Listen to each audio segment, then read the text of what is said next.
State Minister from the Minister of Environment in Japan. Thank you very much for inviting me to this official side event on cleaner air and climate change mitigation.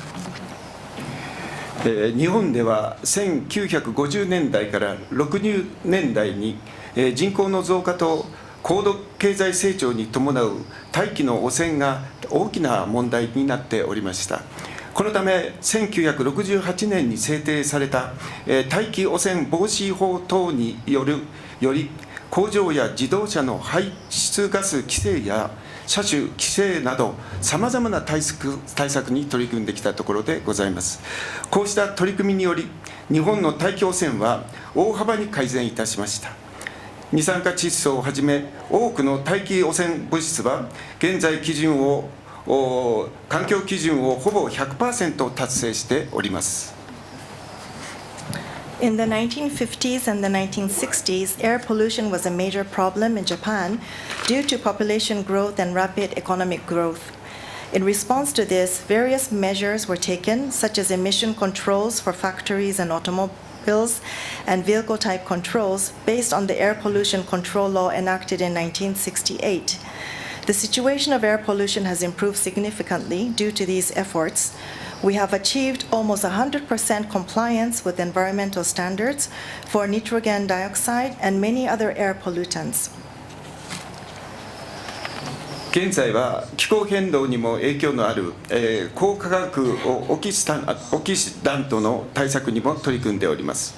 2022年に日本は高化学オキシダントの対策ワーキングプランを作り、大気環境の改善と気候変動の緩和の両方の観点からさらなる対策を検討しております。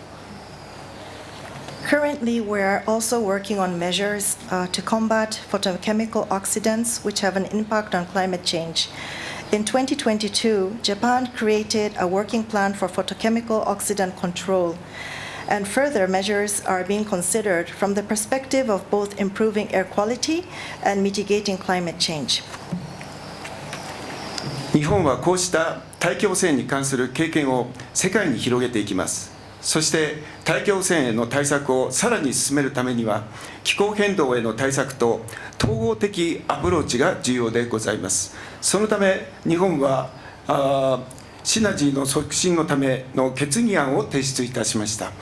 日本は2010年から国際機関と連携し、大気環境の改善と気候変動の緩和策のベネフィットアプローチを進めてまいりました。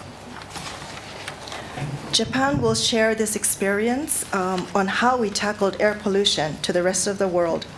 Also, an integrated approach with measures to combat climate change is important to further combat air pollution. And for this reason, Japan submitted a resolution to UNEA 6 to promote synergy. Since 2010, Japan has been promoting the co-benefit approach of air quality improvement and climate change mitigation measures in cooperation with international organizations. 日本が2013年に構築した二国間クレジット制度は優れた脱炭素のための技術の展開を通じ、パートナー国の温室効果ガスの排出を削減するものでございます。そしてこれは大気環境の改善に貢献することもできるものでございます。日本はこの制度を活用するためのさまざまな支援を用意しております。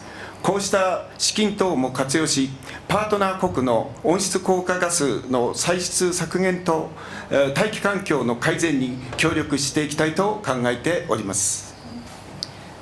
Japan established a bilateral crediting system in 2013 to reduce greenhouse gas emissions in partner countries through the deployment of superior decarbonization technologies.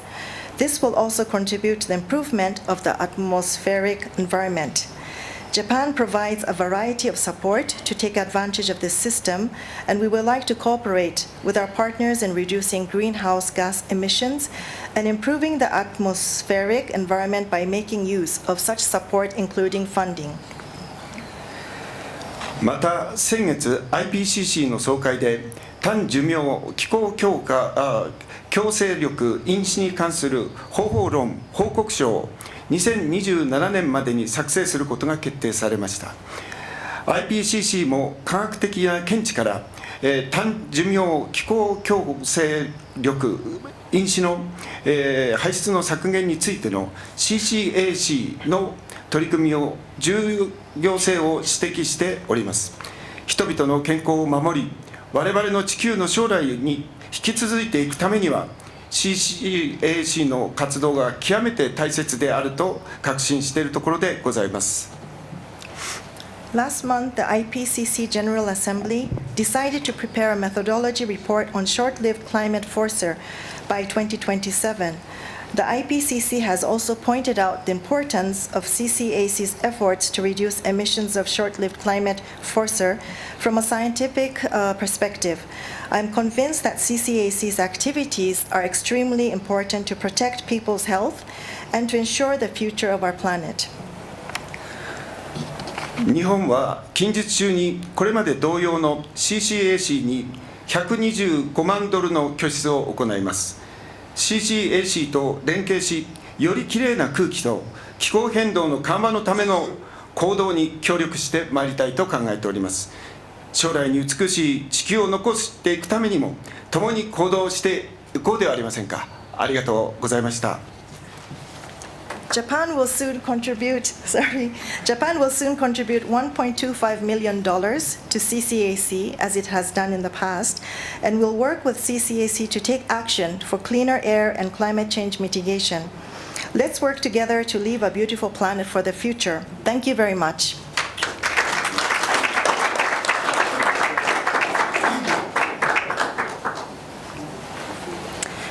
Thank you very much, Your Excellency. And now it's my pleasure to introduce Adalberto Maluf, the Secretary of Urban Environment and Environmental Quality of the Ministry of Environment and Climate Change in Brazil.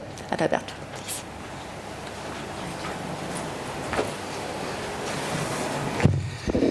Good night, everybody.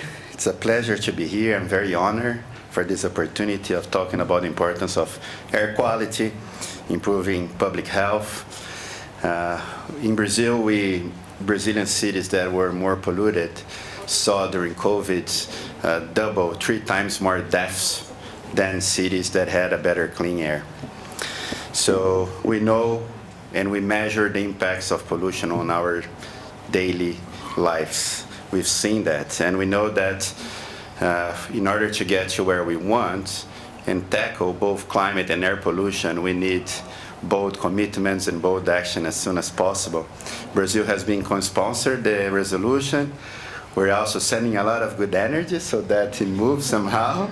We definitely would like to see that, because Brazil envisions this future of clean air also as a great supporter to the climate reduction, that the climate mitigation that we need to go.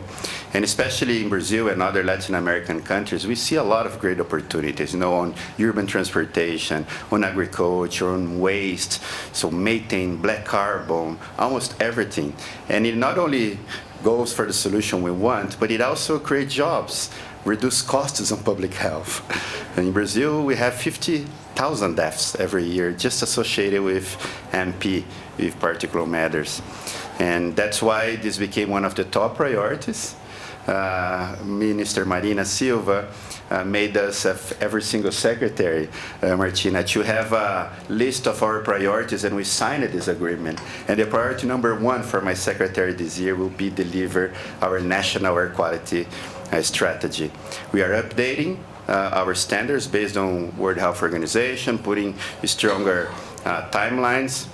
Unfortunately, majority of the states haven't even created air monitoring system.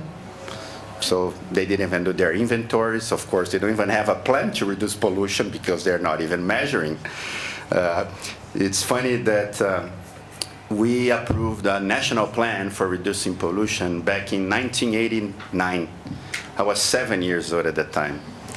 Now my daughter is 7 years old, and we are trying to deliver the same plan that was planned back in '89, which is so that the states can deliver. And 17 out of these 27 states still don't have it. But what Brazil decided to do is that instead of just pushing them and say, hey, you have to do your inventory, you have to do an air monitoring system, we are going to finance. So we were able to change the legislation. We are going to use fines of companies that have environmental problems or people that, deforested the Amazon or do fires or the other things, and we are going to finance. We're going to finance the plants. We are going to move with them to deliver some of this work. And we are very happy that although this is a priority for us, we didn't have all the resources, even human resources, to deliver. We had a big meeting with all the Amazon states in order to propose a network of air monitoring system. Amazon states in Brazil, unfortunately, have the worst air quality because of the fires associated with deforestation. And a lot of states, rich states, that we do a lot of things with them, they don't even have persons that work on air quality on their state. So we are very pleased and happy that CCAC have supported us. We are going to have a couple projects moving to reduce the intensity of methane. We all know the importance of the short life pollutants on the livestock, on the waste, on agricultural waste. We're also going to create with CCAC support a national plan to reduce the short-lived climate pollutants. Also update our inventory of mobile emissions. We only did one 10 years ago and it was never done. And for the first time, our inventory of fixed emissions. So we believe that having this data will help us to move to where we want. We don't want to continue to be in one of the places that, poverty and inequality continues. This was also one of the worst things of COVID. Brazil and other countries around the world, I think we came back with a lot of achievements we had in our Sustainable Development Goals. Brazil didn't have hunger anymore. Now we have almost 30 million people in Brazil that have some type of food and safety. So at the same time as COVID brought us to this new reality, which is horrible, on increasing inequality, poverty, and everything else, pollution is probably one of the problems that affect most the poor, because they are the ones staying 2 or 3 hours in a bus driving from the outskirts of São Paulo to downtown. They are the ones that suffer with all the problems of climate change and also the methane emissions. In the case of Brazil, even myself, maybe 3 or 4 years ago, I didn't even know the methane had problems with air quality. But when we see what happened on the ground with all this mixture of all these pollutants and everything that we're not even measuring, we know the situation was bad. But we really hope that we can come out of here with a good declaration on air quality, that we can get out of here with this understanding and this commitment of everybody that air quality, climate need to be addressed because they are sister crises, they are interlinked. And Brazil wants to have this as a top priority for our internal domestic policies, and I hope that somehow we will be able to get to this clean future with low carbon resiliency cities as fast as possible. Thank you.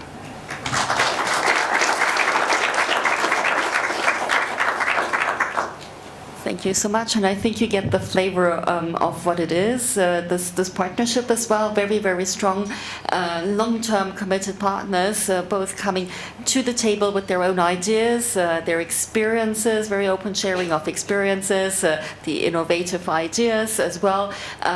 There are those that come with their demands, needs, what needs to be solved, and then there is also the financial support, and really we are very, very, very thankful for the contributions that have been made over the years, because they immediately go to the countries again to respond to the needs. So thank you for that. And we had started our session with a reference to Alert Up, and we look to that because the convention has such experience with this, so talking about learning from experience.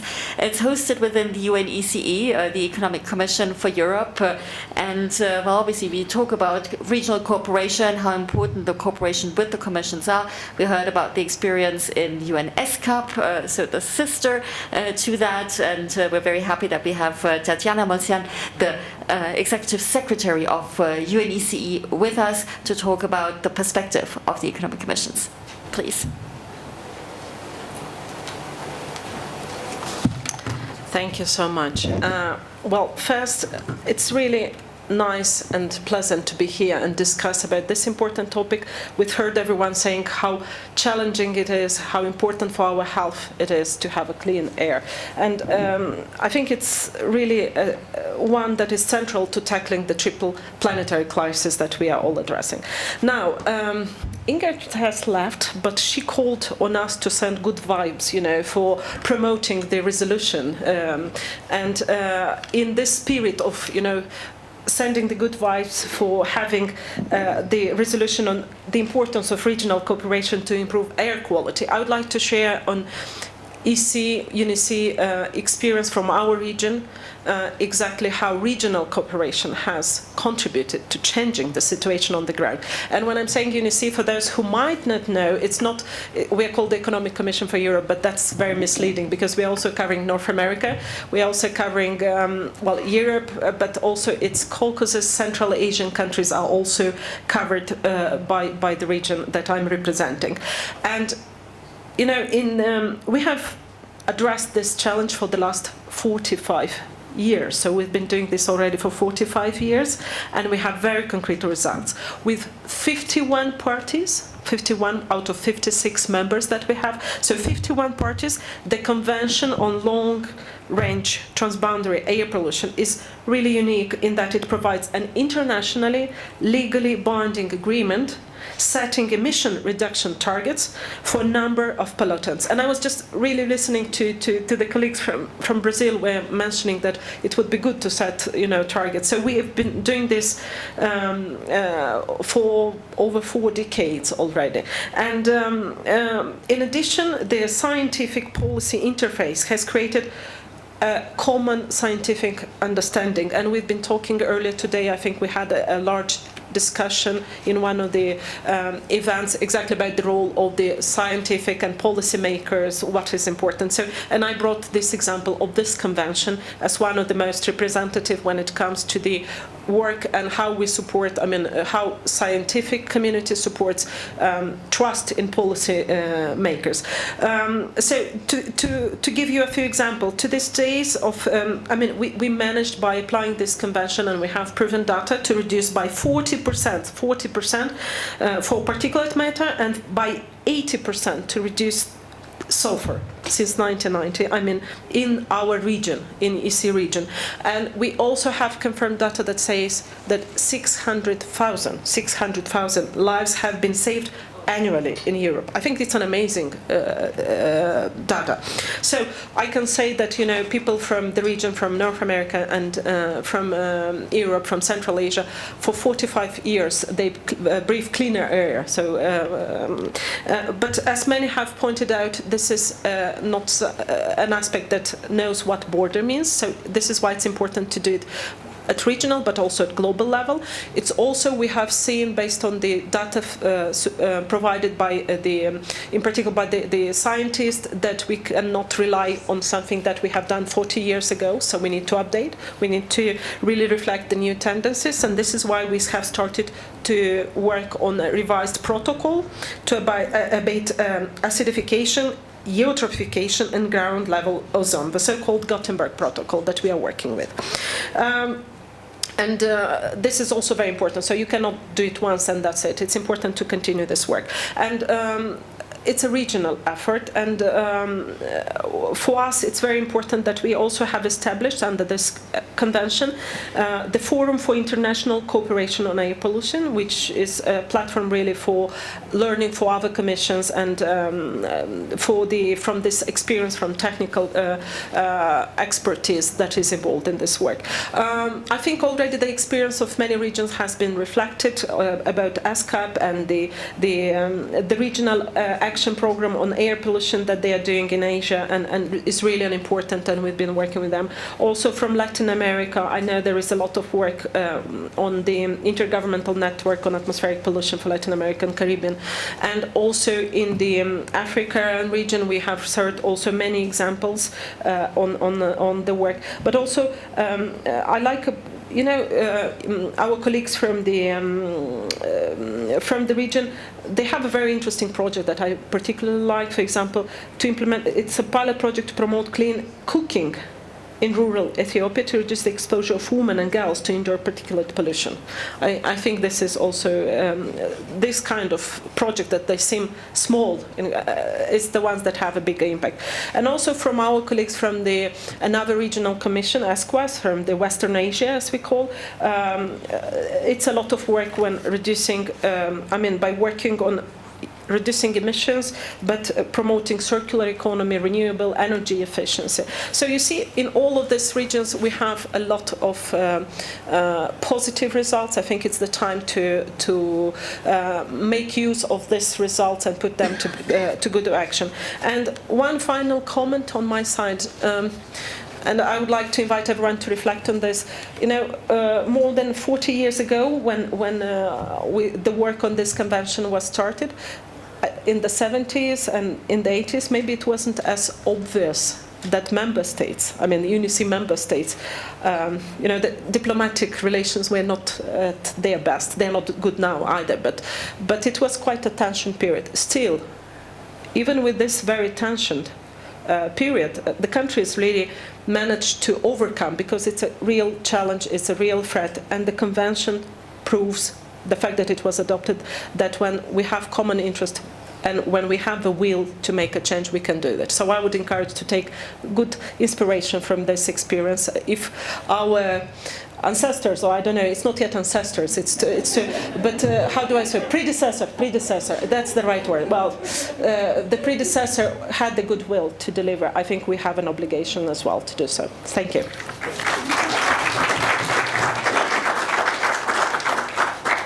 Thank you so much. And I think it's really powerful what has been achieved there by sharing very openly the data. And you were taking us through data and the standard setting, the targets, but also looking at what can be done in the different sectors. So thank you for that hint as well. With that, please don't leave us yet. We have an amazing panel as well, and that is